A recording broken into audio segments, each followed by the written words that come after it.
Welcome, this is Sheri Traxler with Virgo Life, author of Go Forward, 28 Days to Eat, Move, and Enjoy Life God's Way. I am getting ready to hike at Radnor Lake, and I thought this is a perfect spot by the lake to pause and to share with you a little bit and encourage you to refuel and reset yourself. Oh, what a beautiful setting for this.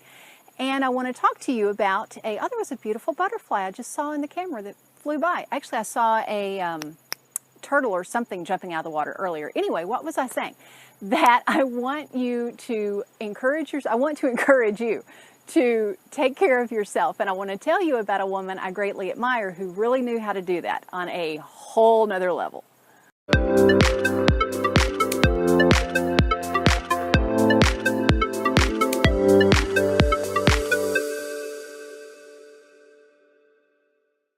Well, let's hope that butterfly comes back.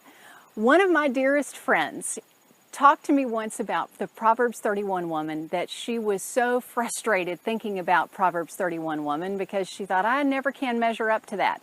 Well, first off, who is the Proverbs 31 woman? Well, in the Bible, there is a book, a collection of Proverbs, and Proverbs are a statement of general truth or a wise saying, and this book of Proverbs in the Bible is divided into 31 chapters. And we often refer to chapter 31 as the Proverbs 31 woman because several of the verses deal with these characteristics about this particular woman. I want to read a little bit about her because she was, in any age, in any society, she would be considered a super achiever. She managed a full household.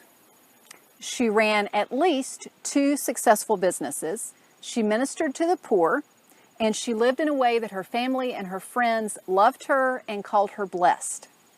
That is a lot on one person's plate, but she succeeded in all of that. And there are a lot of truths, a lot of advice that's given in Proverbs 31 about how that she did that. But I want to focus on one of the principles that is taught in Proverbs 31. And that was how, as she managed and she worked and she gave, that she took care of herself. In fact, there's a couple of places that it talks about this. If you read into it and you're able to really understand what could be going on here.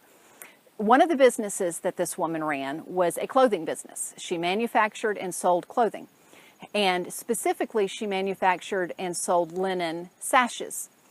Well, her clothing, in comparison to that, was fine linen and purple.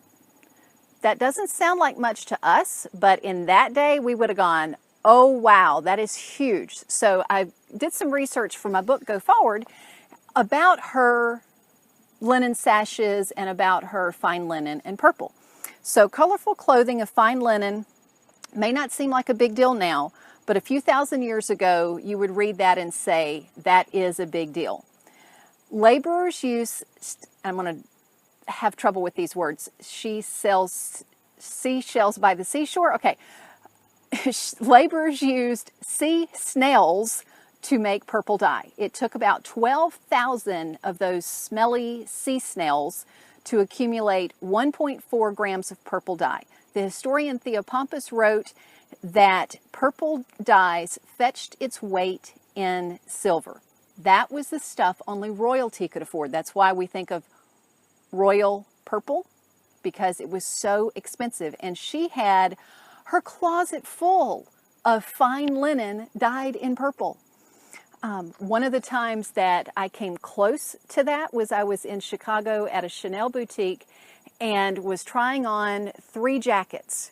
I did not check the price before I tried them on. They were $5,000 a piece.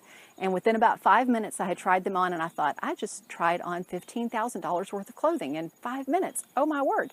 So that is the type of clothing that she wore.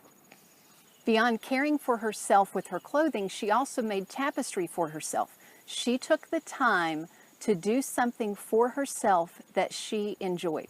So that is my challenge to you, whether it's coming to a lake to relax, going on a hike, is to take the time for yourself. In fact, what I challenge you to do, I just heard the turtle or the fish.